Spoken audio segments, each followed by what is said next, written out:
nosso Senhor e Salvador Jesus Cristo, pedimos uma bênção nesta noite sobre cada aluno, Senhor, cada filho que nesta noite estarão aqui, Senhor, para aprender, para entender, Pai querido, juntamente conosco a Tua Palavra, para estar passando, Senhor, para os grupos de crescimento, para aquelas vidas, Senhor, que concorrem a esses grupos, famintas, vidas sequiosas, vidas com vazio em seus corações e que precisam de ouvirem a palavra, Senhor, a palavra com sabedoria, a palavra com poder, para que, Pai Santo, elas sejam transformadas pela Tua Palavra, porque na verdade, Senhor, o que nós queremos é ver vidas transformadas pelo poder do nome de Jesus.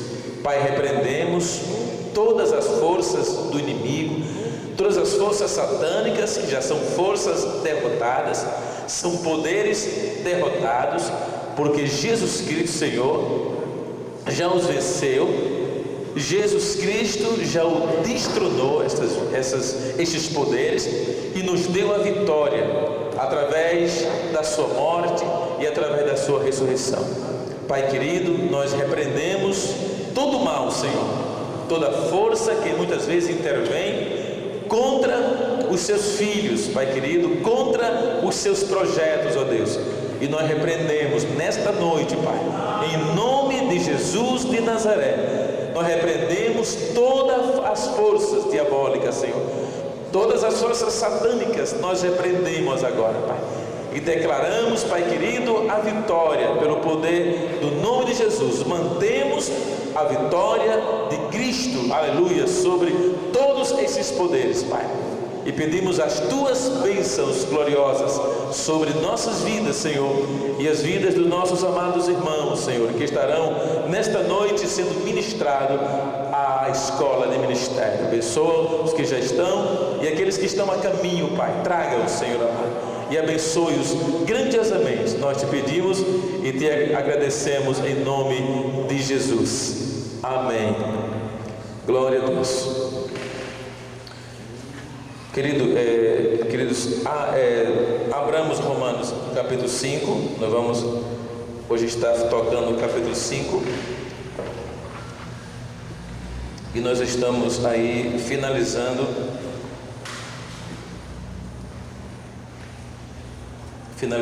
a segunda parte, né?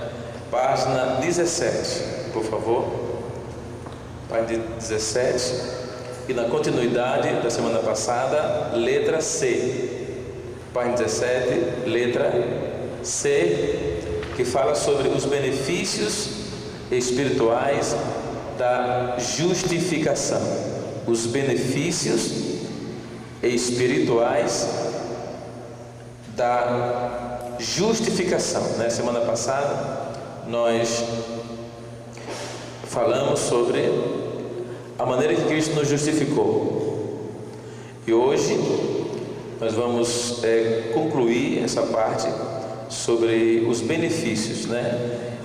Chamando a atenção dos meus irmãos, justificação é a mensagem do átrio, né? A mensagem do átrio é uma mensagem de justificação, através do sangue, através do fogo e através da água, não é? O sangue de Jesus, o fogo, a pessoa do Espírito Santo, e a água, a palavra de Deus. E os benefícios, Romanos 5 e verso de 1 a 11, de 1 a 5 fala sobre seus benditos resultados na vida. Vamos ler. Paulo diz: justificados, pois, mediante a fé. Então a gente já entendeu que a justificação é através da fé. Então sem fé, na verdade, não existe nada. Justificados, pois, mediante a fé, temos paz com Deus por meio do nosso Senhor Jesus Cristo. É bom, irmãos, que a gente entenda, né, aquilo que a gente está lendo, porque só ler por ler não traz nenhum benefício, viu? Nós temos que entender. Então, veja bem, justificado por meio da fé. A justiça quem possui é Jesus, não é? E através da sua justiça Ele nos justifica a nós. Mas é um ato de fé. Já entendemos, não é por obras. Aí veio o exemplo de Abraão, vimos o exemplo de Davi, não é por obras, não é? É por fé. Porque se fosse por obras, quem podia mais apresentava mais condições, né, de ser justificado. Então não é, é um ato de fé. Então todos têm o mesmo direito, tanto ricos como pobres, o mesmo direito. Justificados, pois mediante a fé temos paz. Então o que é que isso nos explica? É que antes nós não tínhamos paz com Deus. Antes nós éramos o que? Éramos inimigos. Então o homem que está condenado, ele é inimigo de Deus. Os que estão aqui fora, ele é inimigo de Deus.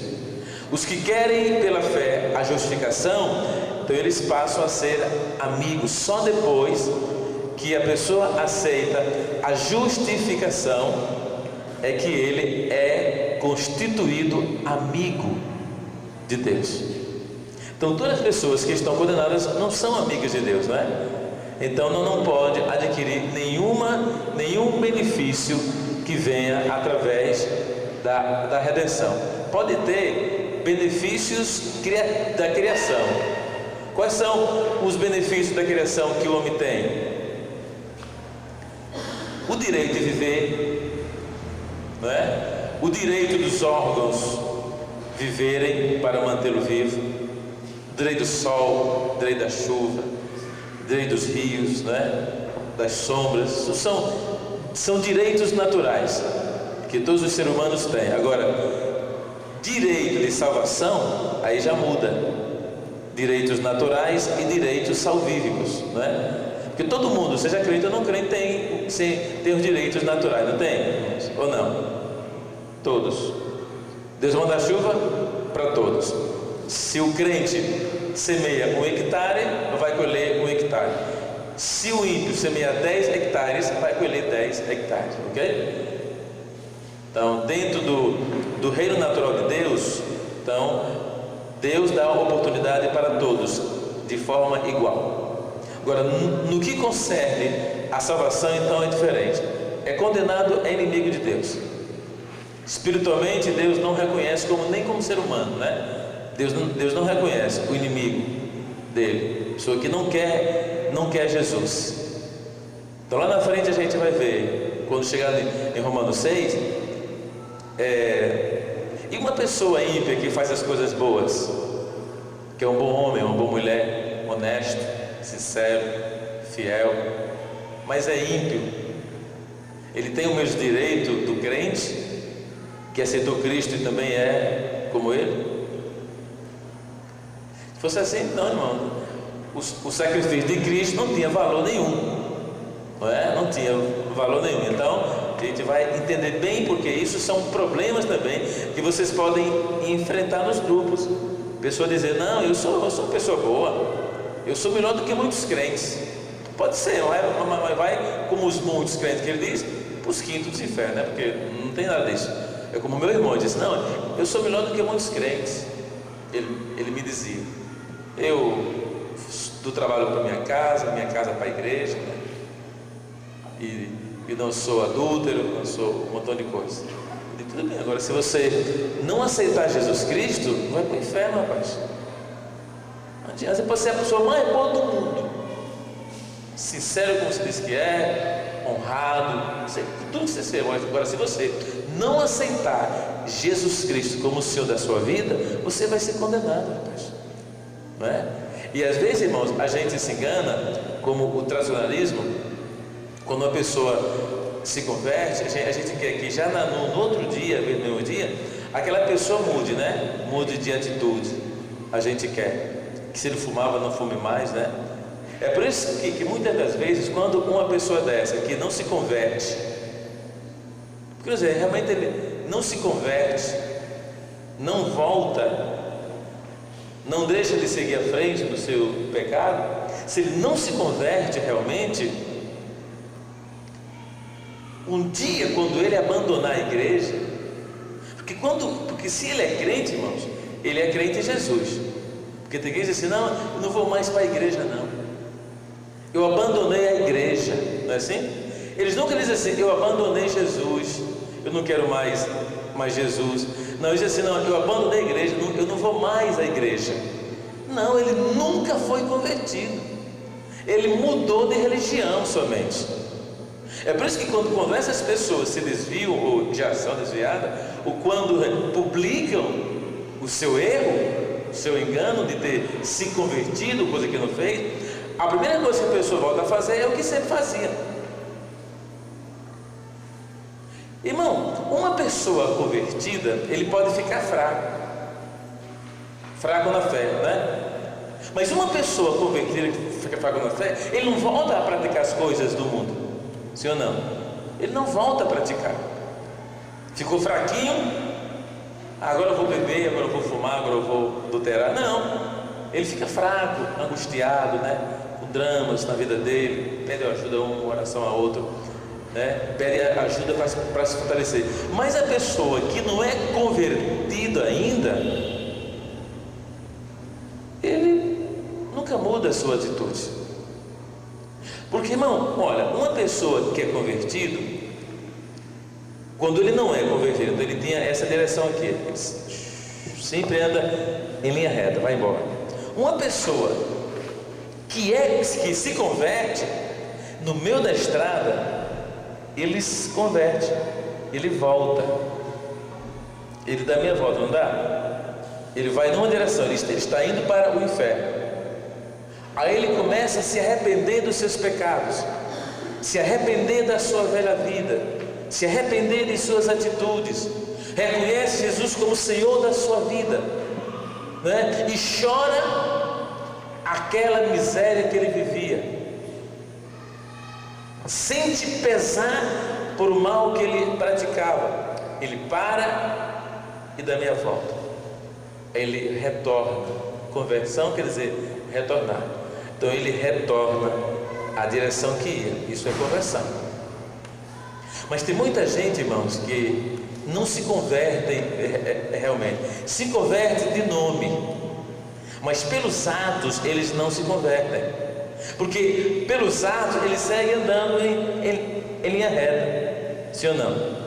Porque quem vai mostrar a conversão são os atos que eu praticava. Pode ser que eu até pratique ainda um tempo, né? Mas eu vou mostrar que eu sou um homem convertido. Porque tem pessoas que condenam, vê? Por exemplo assim, se vê um crente de 10 meses de vida cristã e vê ele fumando, aí vai condenar ele. Como é que você pode condenar uma pessoa assim, irmão? Não, está fumando, está no inferno. Por quê?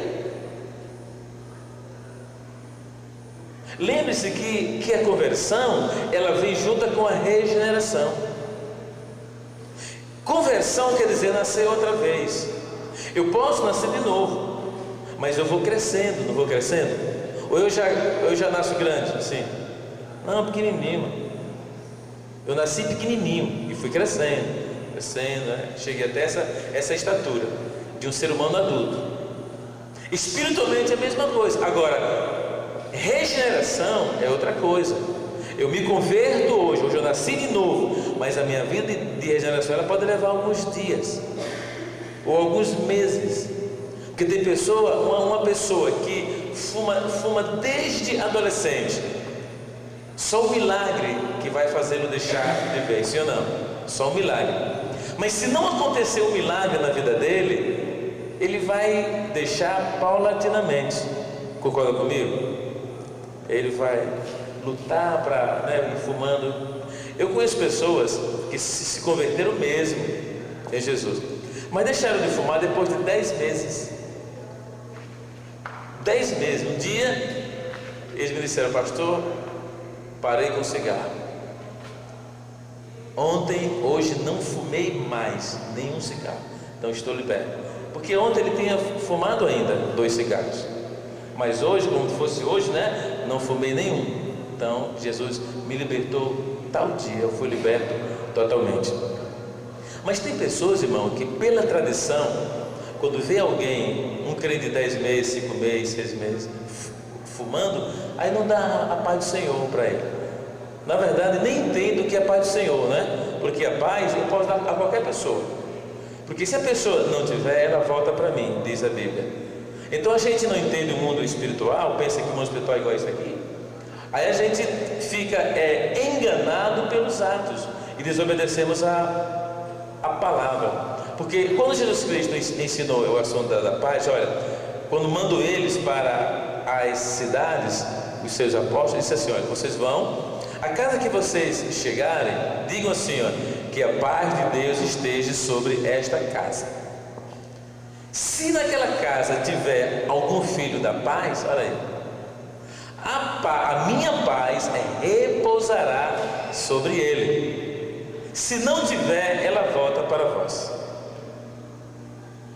Então eu vejo isso pela fé. Vamos supor, se eu der a paz para alguma pessoa e eu não sei que aquela pessoa não tem paz, ela volta para mim. E ela volta, eu sei como é que ela volta voltando, irmão. Não é? Volta para mim. Não é. Se tiver, ela fica lá. Ela fica lá. A paz é uma coisa que você tem que ter em abundância em você. Não é? Tem que ter em abundância. Aí os crentes tradicionais, aí dizer um nome aqui contra eles, os crentes tradicionais, eles pecam pelas ações deles, porque eles condenam todo mundo. Eles condenam todo mundo. Quando a pessoa não age conforme a tradição, então eles condenam. Qual o direito que nós temos de condenar? Porque imagine, irmão, você tem grupo aí que começou em março, sim? Em fevereiro, né? Ou em março, né? Março, abril, maio, junho. Ou vamos por 4 meses. 4 meses. Essas pessoas tem muitas dessas pessoas que estão no grupo que não se decidiram ainda, sim ou não?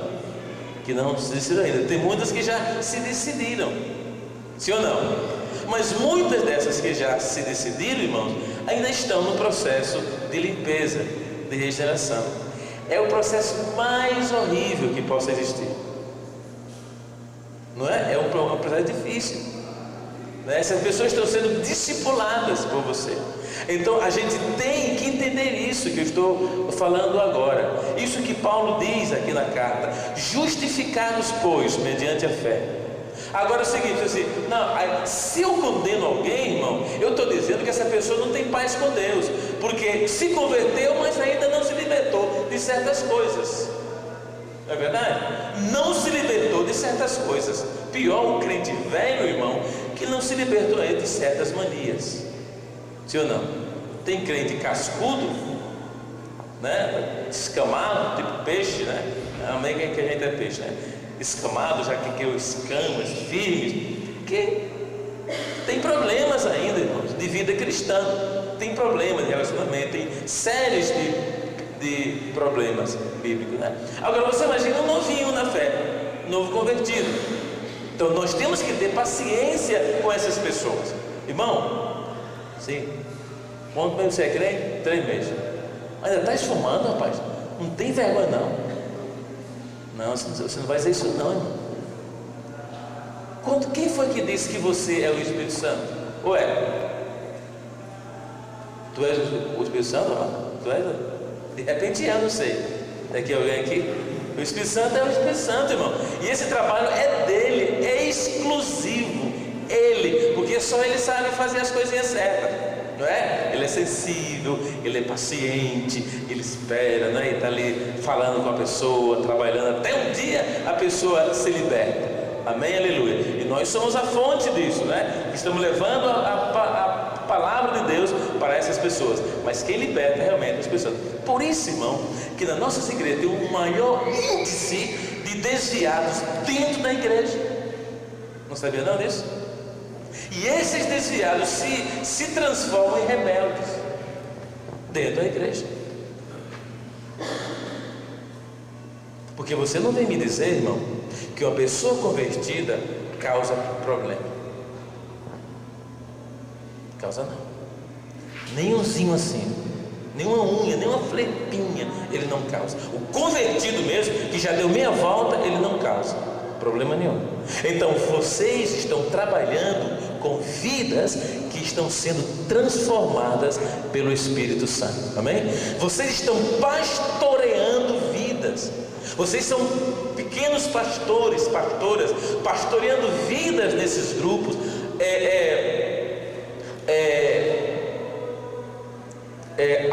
auxiliando essas pessoas a serem abençoadas por Deus, aconselhando essas pessoas.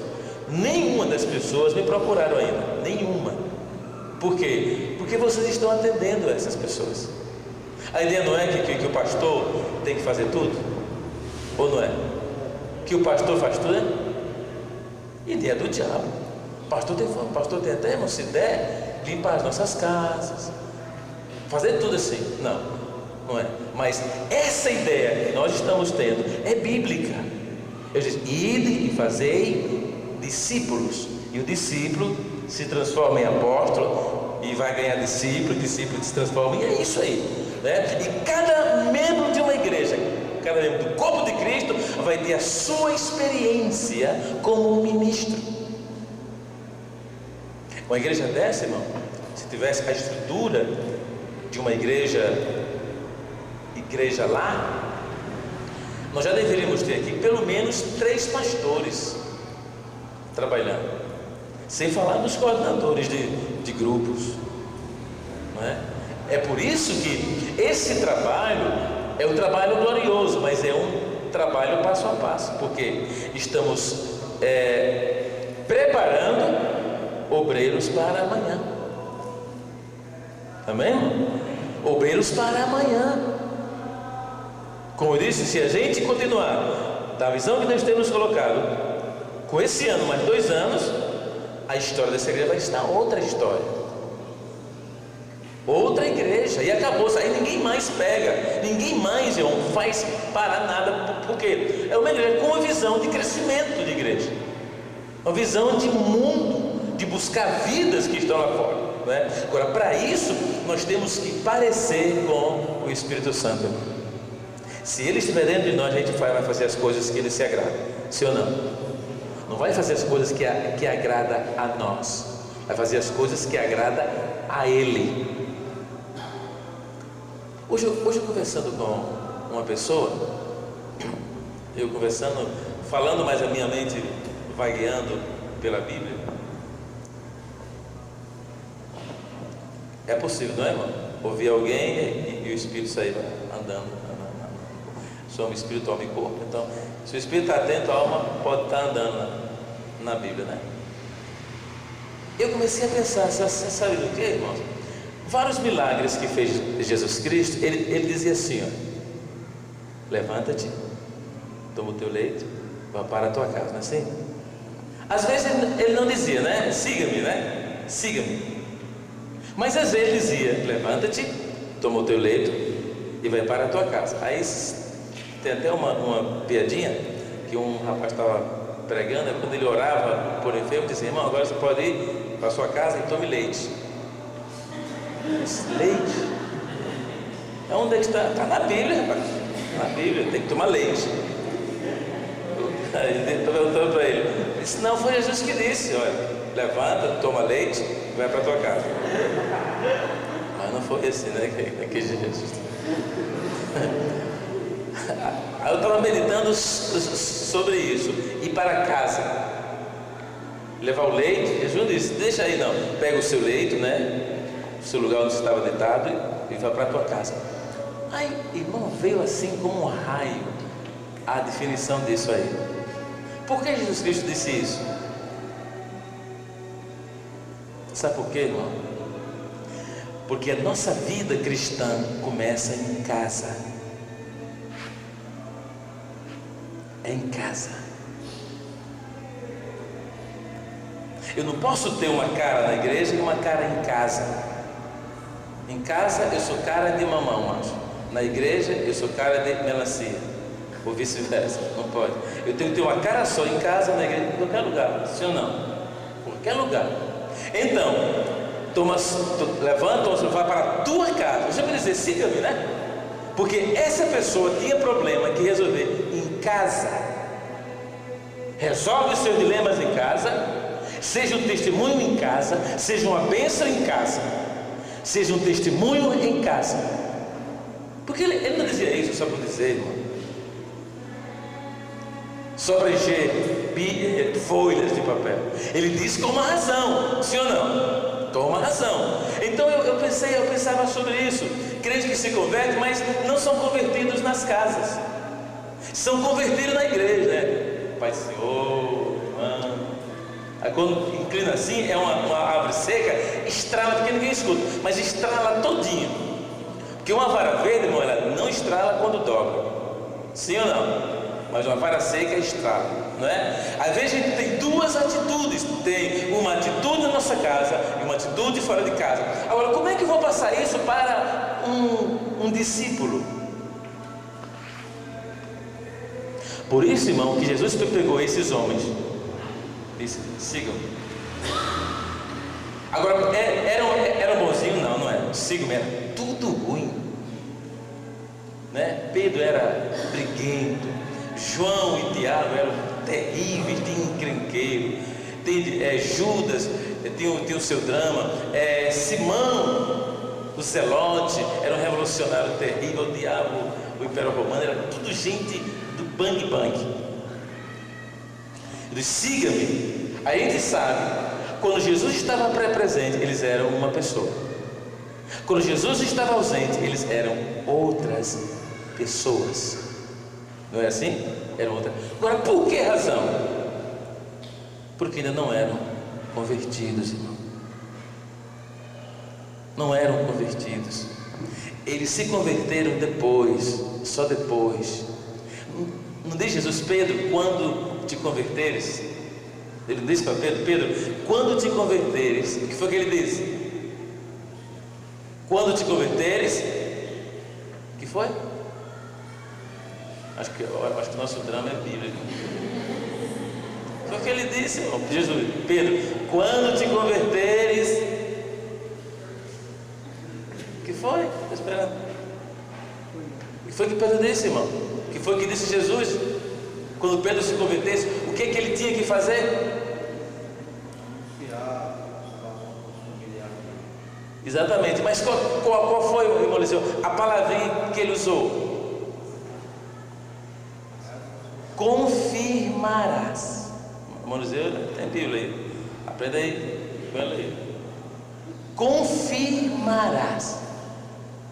Como é que Pedro, como é que eu vou confirmar se eu sou um desviado também? Como é que eu vou te confirmar? Um pouco você é um desviado. Como é que eu vou confirmar você se eu também sou um desviado? Não dá? Não dá. É por isso, irmão, que os rebeldes sempre procuram um rebelde. Um rebelde nunca procura um homem de Deus. Nunca. É como diz um ditado em espanhol, né? Um cavalo com perebas sempre procura um outro com perebas para se enroscar, né? Se coçar. Não é verdade? Porque um crente verdadeiro, o que vai fazer com um crente desviado, perebento? Ele não tem o que fazer, né? Então não há comunhão. Então ele diz, Pedro, quando tu se converteres, tu confirmarás. Aí tu vai entender o que é conversão. Então tu confirmarás os teus irmãos. E isso, irmão, é que nós temos que fazer em nossos grupos. Como é que vamos confirmar os nossos irmãos? Se nós ainda por acaso, né, não somos convertidos. Então não tem jeito. Então, para confirmar, para ter a convicção que aquela pessoa é de Deus, nós temos que ser também. Porque você pode confirmar errado. Quando assim, rapaz, esse irmão aqui é de Deus, Pai do Senhor, Aí amanhã você descobre que é um vale nada. Por quê? Porque ele definiu ou como ele, ou de forma que ele não sabia. Ele não confirmou através da palavra que estava nele. É isso que Cristo disse: Pedro, quando tu se converteres, tu confirmarás os seus irmãos. Então, irmão, olha, justificados, pois mediante a fé temos paz com Deus por meio do nosso Senhor Jesus Cristo. Então nós temos que saber que grau aquela pessoa tem de justificado. Você está ensinando para eles, é o que você tem. Então você tem que saber que grau de justificado ele tem. Então Paulo diz assim: por intermédio de quem obtivemos igualmente acesso pela fé, esta graça na qual estamos firmes e gloriamo-nos na esperança da glória de Deus. Então, por intermédio de quem obtivemos igualmente acesso pela fé a esta graça na qual estamos firmes, gloriamo-nos na esperança da glória. Por intermédio de quem obtivemos igualmente acesso? Jesus Cristo. Foi através dele que ele nos deu acesso, né? É um ato de fé, não é de fé? Então tudo é por fé, você tem que crer, como se você visse pela fé. E esta graça, porque é uma graça que ninguém merece nada, na qual estamos firmes. Veja bem, então Paulo, quando escreveu para ele, sem estar lá em Roma, diz: na qual estamos firmes. Como é que você vai dizer que alguém está firme, irmão, se você não tiver uma revelação da pessoa? Não é? Para que eu diga que alguém está firme, eu tenho que ter uma revelação da pessoa. Tenho que ter uma convicção daquilo que a pessoa é. Tem pessoa que você pode dizer, tem pessoa que você não tem condição de dizer. Por quê? Paulo estava escrevendo sobre revelação, irmão. Como é que Paulo ia escrever problemas de uma igreja que ele não conhecia pessoalmente, se não fosse por revelação? Ele estava recebendo, ele recebeu a revelação do problema da igreja em Roma. Então ele escreve uma carta exatamente com os problemas. Agora, quem era que sabia? O Espírito Santo que estava no apóstolo Paulo. Amém? Então ele diz assim: e gloriamo-nos na esperança da glória de Deus. E não somente isto, mas também nos gloriamos nas próprias tribulações, sabendo que a tribulação produz perseverança. Tem pessoa que não quer tribulação, mas se você quiser perseverança, essa virtude de perseverar, você tem que ser atribulado, irmão. Pessoa que dirige igrejas, somente a gente tem dias que é uma vez, mas tem dia, parece que junta todos os capetas da região para nos encher a paciência, não é? É nesse dia que você precisa dessa graça aqui, porque através dessa perseguição, dessa tribulação, você vai ter perseverança, porque a vontade é assim, a vontade que dá humanamente, rapaz, eu quero conversa, eu vou, olha, fica esses bandos de humanamente é isso que vem. Mas como é que a palavra vai cumprir em nós, se nós fugirmos dela? Nunca. Vamos ser sempre um crentinho Zé Mané, né? Sempre. Não prestamos para nada. Porque quando precisamos de perseverança, não temos. Porque quando veio a tribulação, corremos. E tem pastor assim, começa uma luta, ele corre. Está lá 2, 3 meses na igreja, um ano, aí começa outra luta, ele corre. Aí fica rodando no estado inteiro, né? Quando precisa de perseverança, não tem, porque quando vê a tribulação, ele corre, que é a tribulação que produz. A tribulação é uma fabriquinha, viu? Que produz só perseverança. Amém, irmão? Então, quando você estiver atribulado, irmão, lembre-se que a fabriquinha está funcionando e a produção dela é perseverança. Amém? Vamos lá, fabriquinha, perseverança, vamos lá. Aí você aí armazena perseverança, né? Só que não pode vender, irmão.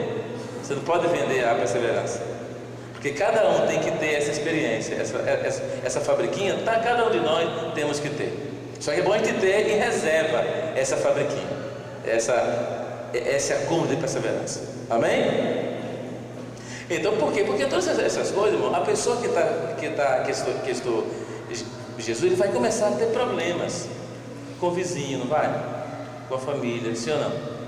Tem dia que vai estar bom, tem dia que vai ter uma luta terrível. Agora, se ele recebe uma palavra dessa, diz, irmão, olha, quando você começar a luta assim, a família, vizinhos, amigos, é porque a fabriquetazinha de perseverança está funcionando. Aí daqui a pouquinho você vai ter perseverança, vai estar animado, sabe, para enfrentar as lutas, os problemas. Por quê? Porque através daquela tribulação foi produzida em você perseverança. Pronto, aí ele vai saber. Aí quando vir a luta, ele não corre. Diz, rapaz, o irmãozinho disse que as lutas produzem em mim perseverança. Que venha perseverança, que venha perseverança, que venha, né? Aí ele se enriquece em perseverança. Não adianta você se converter, lutar e se desviar amanhã, não é? Não adianta. E a perseverança faz com que você persevere em Cristo. Aí diz assim, ó. E não somente isso, mas também nos gloriamos nas próprias tribulações, sabendo que a tribulação produz perseverança. E a perseverança produz experiência. É como um motor de um automóvel. Várias correias, né? Vai no motor, vai no que gera energia para as luzes, alternador, vai no ar-condicionado. É várias correias que através do motor central gira toda aquela necessidade. Então veja bem, a tribulação produz em você perseverança. Já a perseverança produz experiência. Nós vemos assim, homem de Deus, eu queria ser como ele. Irmão, estava lendo a Bíblia, rapaz, eu quero ser como o apóstolo Paulo. Prega assim, ter experiência com Deus, ver anjo, tirar a pena dos anjos. Eu quero ser como o apóstolo Paulo, quero ser assim. Aí começou a ter tribulação. Não dá, eu pensava que ser como o apóstolo Paulo era só querer ser e já era. Não, rapaz, uma luta tremenda. Você não falou que quer ser igual ao apóstolo Paulo? O apóstolo Paulo passou por isso aqui. Agora o cara quer ser igual ao apóstolo Paulo, não quer padecer, levar chicotadas, né? Ser apedrejado, açoitado, sofrer naufrágio, etc. Porque está aqui, a perseverança produz experiência. Quando você vê um homem ou uma mulher de Deus experiente, irmão, porque já passaram os seus momentos difíceis, e a experiência produz esperança. Ora, a esperança não confunde, porque o amor de Deus é derramado em nossos corações pelo Espírito Santo que nos foi outorgado. Agora, o que isso quer dizer a nós, irmãos? Quem já viu aquelas caldeiras que de repente liquifica o ferro e vem com ela e derrama? Quem já viu isso? E derrama assim. Pois, irmão, pensa nisso, pensa na produção que vai ter, porque diz que o amor de Deus foi derramado. Agora, como é que esse amor é derramado, irmão? É derramado, pastor, quando eu estou dormindo. Eu sinto assim um frescor. Não, irmão, é a chuva, é a goteira na telha e chovendo assim. Não, é quando eu estou assim, sabe, quando eu estou numa mesa bem farta assim, churrasco, feijoada, ali eu recebo o amor. Não é, irmão? Você recebe o amor aqui, ó. Quando você é perseguido, quando você, viu, aqui que você recebe, viu? Você é perseguido, gera a perseverança. A perseverança gera a experiência. A experiência gera a esperança. A esperança faz derramar o amor de Deus dentro de você. Agora, a pessoa quer ter o amor de Deus. Como é que foi que Deus derramou o amor dele dentro de nós? Comigo, quando eu estava dormindo, estava tendo um sonho assim no paraíso, comendo maçã, bebendo água lá da fonte de Gileade, lá do céu. Não é, irmão? É nesse momento aqui. Então cada crente tem que passar por esse momento. Converse com um homem ou com uma mulher que foi atribulado, que perseverou, que tem experiência, que tem esperança. Você vai ver uma pessoa com o amor de Deus, irmão, com o amor de Deus no coração. Você vai entender como é que esse amor chegou até o seu coração. Começou com a tribulação, porque na tribulação você faz duas coisas: ou você se envolve com ela, ou você a abandona. Porque a tribulação, humanamente, ela não é boa, irmão, ela não é agradável. Eu queria viver um crente. Tribulação, vem tribulação, vem tribulação, tribulação. Eu nunca vi. Irmão, que tribulação, rapaz. Não é assim? A atitude é outra. Que tribulação, rapaz, eu não aguento mais, eu estou sufocado. É assim que é a atitude de uma pessoa atribulada humanamente, não é? É assim, não é verdade? Mas não, tribulação, como é bom tribulação. Que bom nada, irmão. Tribulação é bom nada, mas ela é necessária, senão o amor não é derramado. Senão o amor não é derramado. Essa caldeira cheia, com esse recipiente vamos pôr de ferro líquido, é o produto que é derramado dentro de nós, irmão. Mas até que chegue nisso, passa por uma temperatura terrível, não é? Agora a pessoa quer ter amor sem passar por tribulação. Como é que você vai valorizar o que Deus te deu? É porque tem gente que não sabe, não, que possui. A Bíblia diz que o amor de Deus foi derramado, mas aonde, irmão? Foi derramado aonde? Porque, sabe, eu nem sei se eu amo. Eu já escutei pessoas dizer isso, nem sei. O que é o amor? Porque Jesus amou o mundo, irmão, eu não sei, sabe? Assim, parece que está até doido assim, porque ele não entende as coisas espirituais e quer entender, então fica assim, meu mareado, porque eu não posso entender as coisas espirituais, irmãos, querendo analisar só as coisas materiais, não. Eu tenho que receber uma revelação, ou não? Se eu receber uma revelação, irmão, não adianta. Eu vou estar falando abobrinha, irmão, girimuzinho. Se eu não receber, quantos homens de Deus, irmãos, que a gente chama de Deus, e tiveram problemas com o pecado, tiveram problemas, crises terríveis, por quê? Tropeçaram naquilo que eles protegiam, naquilo que eles falavam, por quê? Eles caíram nesses erros, não tiveram revelação. Eu conheço um homem que as mensagens que ele pregava não era ele que fazia. As mensagens mais lindas que eu já pude ouvir, irmãos. Mas um dia ele caiu. Ele caiu em algo que ele defendia, que ele criticava veementemente. Exatamente nisso ele caiu. Você acha que um homem que tem uma revelação de Deus, recebe uma revelação de Deus, ele vai ter essa oportunidade? Não vai. Não vai. Porque ele pode ver, mas não está vendo. Como é que a gente vê e não vê? Quem me diz? Como é que você está vendo e não está enxergando? Como é que é? Você está assim, mas você não vê nada. Você não vê, irmão? Por quê? Rapaz, não vi. Olhei, mas não vi. Não vi. Porque a sua mente estava presa noutra coisa. E quando a sua mente está presa noutra coisa, ela desvia os seus olhares humanos. Sim ou não? Desvia. Você está olhando assim e não está vendo. Está preso assim, mas não está vendo, porque você está olhando para outra coisa. não é verdade, irmão? É como os ouvidos. Quando você está ouvindo outra coisa, você não escuta coisas que são da carne, você não consegue escutar. Sim? Quando você está preso noutra coisa, você não escuta, pode estar falando bem pertinho, conversando aqui com o Osmar, de repente, bum, bloqueou. Eu fui para não sei onde. Osmar falou. Aí eu disse: o que é que tu estava dizendo? Não é assim, às vezes acontece.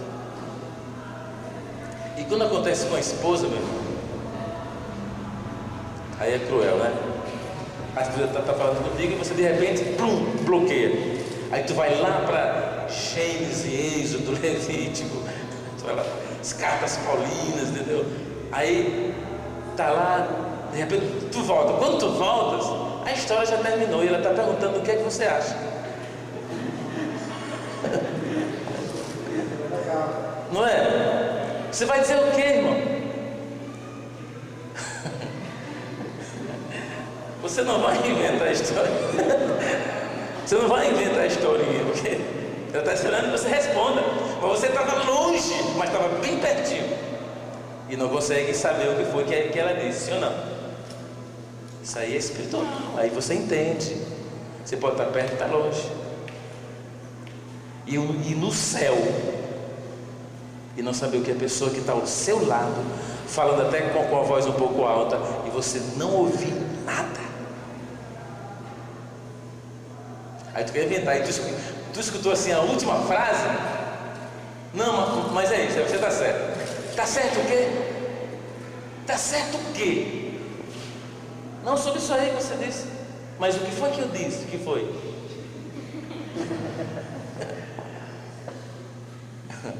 Terrível. Espiritualmente, irmão, isso acontece, sim ou não? Se você vive ligado em Deus, isso vai acontecer sempre. Então tu tem que ter controle para não sair, sim ou não, irmão? Então, não é? Para não sair de órbita. Se você sair de órbita, vai ter problema com a mulher, com a pessoa. Sabe que você está negociando com o cara falando porque tal, depois eu dou duas prestações, depois mando não sei de onde, depois você está ali, falando para ele, mas somente está lá, nas coisas de Deus, do Espírito Santo, e de repente uma revelação de Deus, você se prende nela, e pá, aí o cara diz, e daí o senhor aceita? Aceitar o quê? O que foi que o senhor estava falando? Então você tem o quê? Tem que se concentrar. É quem fala mais de idiomas, né? Você vai falar, você tem que se concentrar, saber qual é o idioma que você vai falar. Você se concentra, aí entra. Porque senão você vai falar português, espanhol, inglês, o idioma que você sabe. Tem que se concentrar. Quando nós estávamos aprendendo inglês, como já sabíamos espanhol, que chegou a ser a nossa segunda língua, portanto que falávamos e escrevíamos, quando eu estava aprendendo inglês, como me confundia com espanhol? Eu queria falar, mas saía espanhol, porque a mente só entendia espanhol. Você entende? Até que isso aí foi bloqueado, irmão, levou um tempo danado. Quando ia falar, mas não é inglês, era espanhol, e ninguém queria ouvir espanhol, era em inglês. Entende? Agora, isso é a coisa humana. Estou falando em espírito. É muito comum você estar lendo a Bíblia, de repente Deus te revela, pá, a palavra. É como um foguete, vai assim, a 3.000 km/h, 5.000 km/h. Aí de repente ele sai de órbita assim, de repente. Você está lendo a Bíblia, você pode estar pregando às vezes, né? Pregando, levando a palavra, porque de repente dá uma guinada para um lado, que às vezes as pessoas não entendem, né? Aí você volta de novo. Revelação da palavra, quando ela vem, ela te comanda. Não adianta, ela te comanda. A revelação da palavra de Deus. E amado, isso nós temos que entender. Isso nós temos que entender isso. Amém? Então, por quê? Porque vocês vão estar lidando com a palavra. Como eu lido com a palavra, vocês lidam com a palavra e vocês estão levando a palavra para pessoas. E Deus ama a revelação. Coisa mais gloriosa para Deus, quando Ele pode revelar alguém palavras que não estão praticamente entendidas ali. Não estão entendidas ali. Como isso aqui, ora, a esperança não confunde, porque o amor de Deus é derramado em nossos corações pelo Espírito Santo que nos foi outorgado.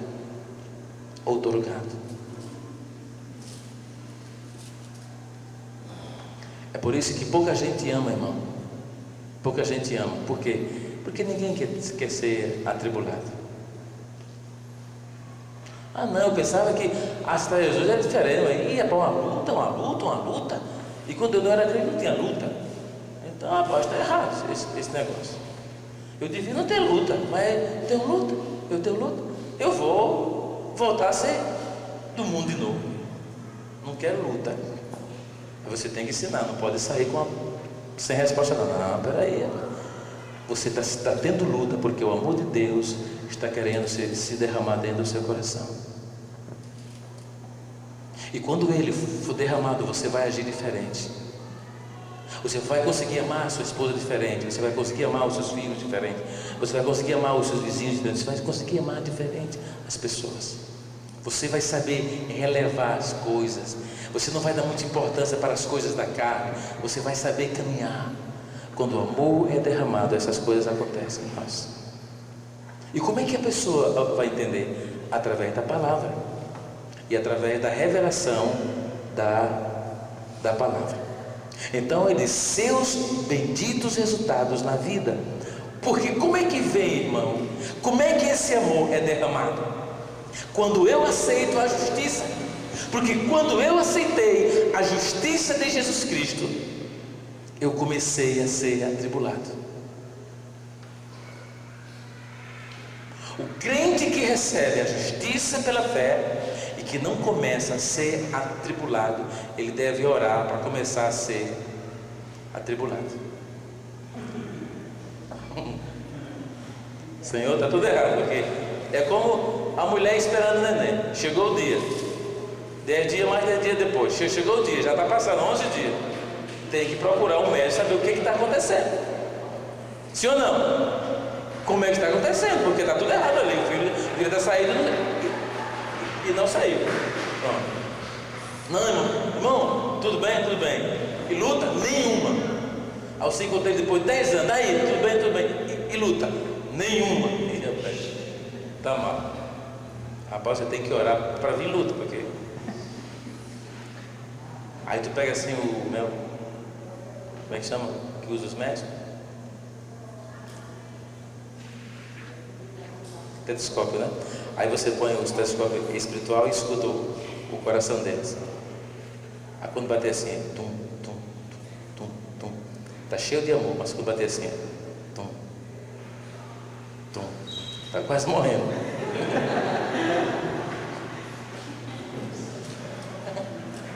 Aí você sabe, e rapaz, dá um tum e custa de um outro. É que ele até pip, pip, né? Pip, aí já não vai. Então, irmãos, a gente entende dessa forma. E tem pessoa que pensa que a tribulação é negativa. Irmão, eu tá ruim, rapaz, é luta demais, rapaz, eu me converti, rapaz, é normal. Uma vez você me perguntou, é normal? Eu digo, rapaz, se não tiver, que é normal, tem que ter. Luta é. Rapaz, a minha mãe, uma vez na minha vida, agora porque eu sou crente, ela está me trazendo luta, rapaz. É normal isso aí. Normal. E o meu amigo, rapaz, eu passo para ele, não me saúda mais. É normal isso? É. Normal. Perdi o emprego, é normal, porque eu sou crente. Tudo é normal isso aí. É normal. Como é que ele vai, Deus vai derramar o amor dentro dele?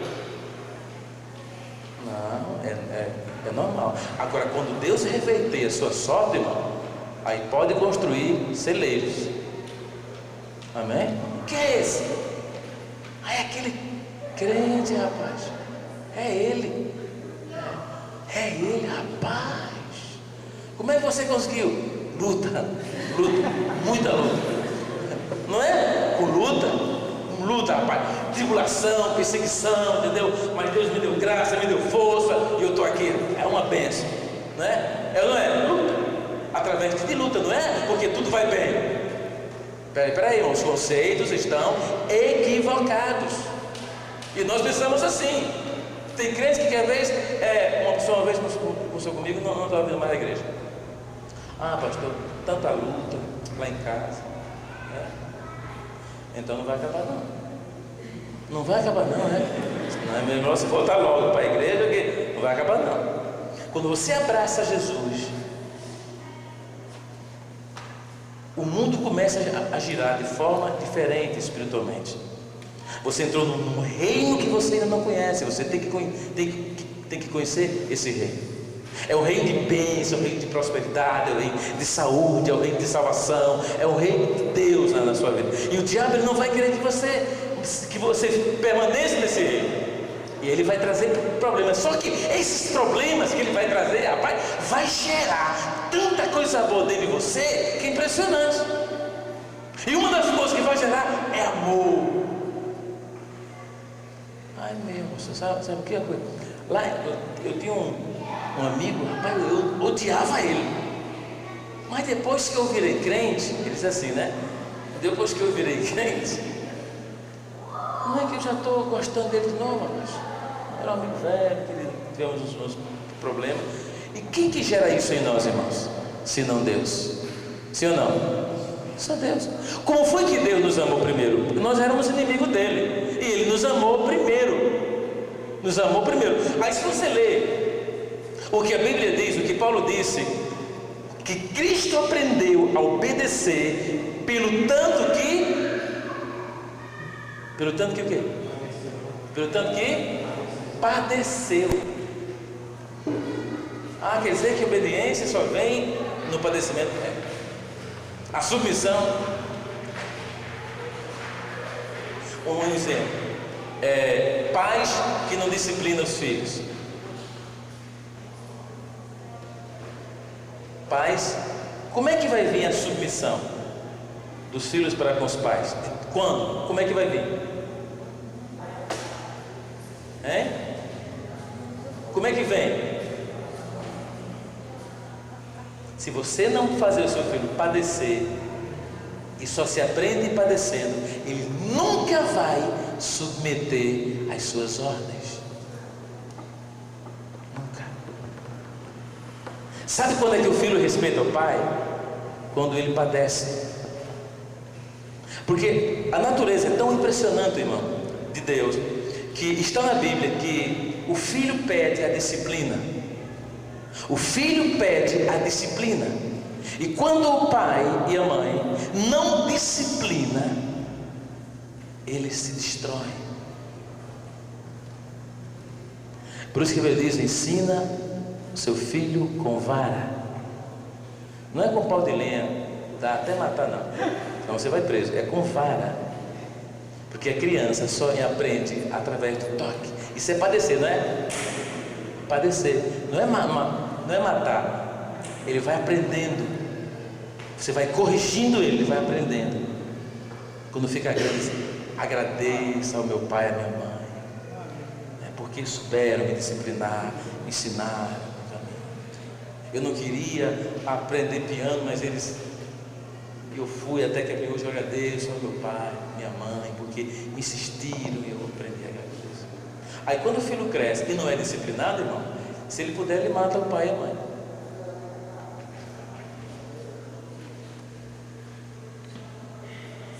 Disse: quando eu precisei ser disciplinado, a senhora, o senhor não me disciplinaram, e hoje eu estou aqui. Pode ver esses filhos que matam o pai, faz coisas absurdas com os pais, porque nunca respeitaram os pais, irmãos. Porque os pais nunca disciplinaram os filhos. Cristo era Deus. E quando se fez homem, aprendeu a se submeter pelo tanto